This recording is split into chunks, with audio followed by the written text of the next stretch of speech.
I'm Jake Durant from the UP. Despite 2020 being an unprecedented year, the Marquette Redmen were able to flourish with one of the best, if not the best, season in school history. Marquette captured back-to-back Great Northern Conference titles while making their deepest postseason run the program has ever made. It's a great class that we lost that went and graduated last year. We had some very dynamic kids. We didn't have a lot. I mean, we only had 12 seniors last year. But those kids those 12 were very effective, and we're going to miss them. Marquette will be led this season by third-year quarterback Austin Riddle. He was named a unanimous All-UP Dream Team selection last season. We came in this spring and we had a meeting, and I was kind of like a player meeting that we set up, the captains, and we kind of all talked. I told the team, I said, we got to make some goals, because writing them down on paper and the board and seeing them helps us succeed a lot more. And I mean, we've matched up with Muskegon the last 2 years. We're going to have to go through them eventually, and I think a really good goal is trying to win a district championship this year and bring some hardware home for football to Marquette. Marquette's road to another conference championship won't be easy. The GNC is full of worthy opponents. One of those teams will be the Kingsford Flivers. We talked last year, we told our guys we were the best kept secret in UP, and that secret's out now. So we were young last year, we had a lot of learning curves, me especially, and we're just coming back ready for all our revenges against all the teams that beat us. Menomonie is another team that has the returning experience to compete for a GNC crown. The Maroons will be an explosive group with a variety of weapons at their disposal. We can run the ball, we can throw the ball. We're a dual threat on offense, which means, a defensive coordinator is like, what are you going to stop? Kind of unpredictable. We don't have to stick the ground and pound. We can run and throw it, and have different guys that can throw it, throw different people at it. It's really good.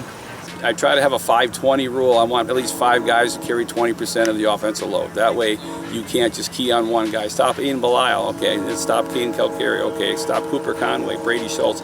We have other people we can go to in our offensive scheme. Dave Wilson takes over as head coach for the Escanaba Eskimos, replacing Dave House. Escanaba returns 28 seniors who are anxious to get back to the field after only playing 2 regular season games last season. The focus and leaders in the off-season and the winter conditioning, summer conditioning, lifting program has been the seniors.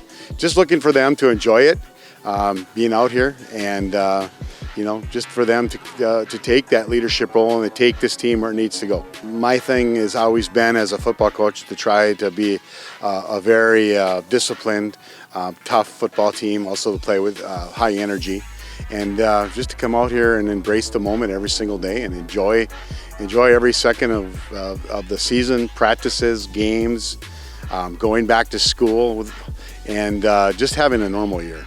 Gladstone could be a dark horse team to watch out for. They're not setting any limits on their expectations this season. I want to try to reach for the skies here. I want these kids, a big part is to go out there and get success within the Great Northern Conference. It's a very tough league, and we don't have an easy schedule by anybody's means.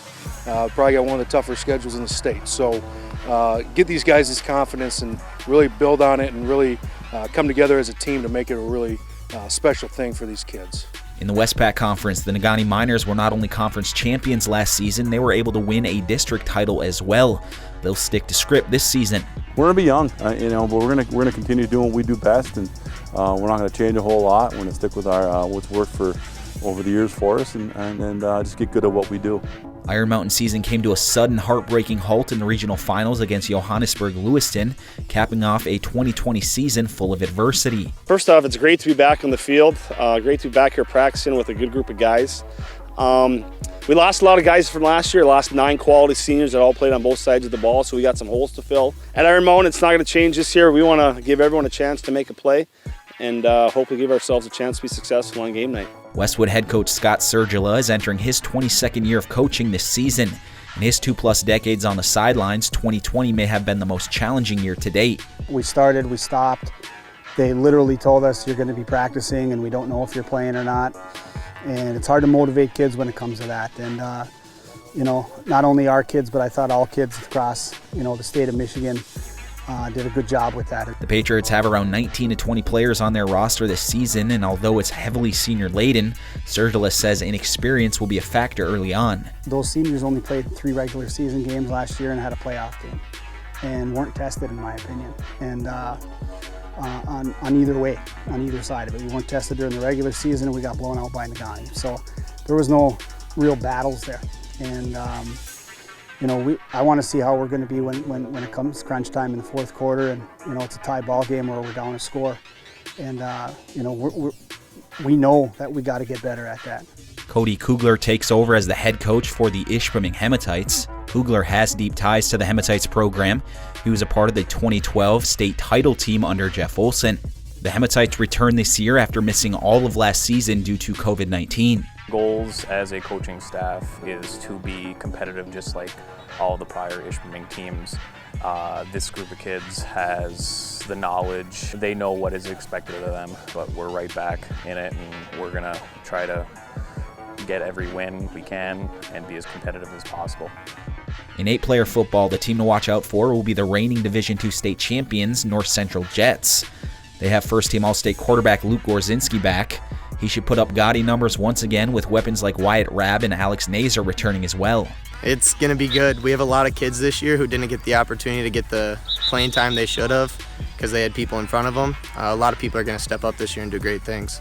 I'm excited. You know, we lost a little bit of talent, you know, but we got some coming back. We got a few underclassmen coming up and starting on defense and replacing a few guys on offense. So I'm excited to see how the year's going to go.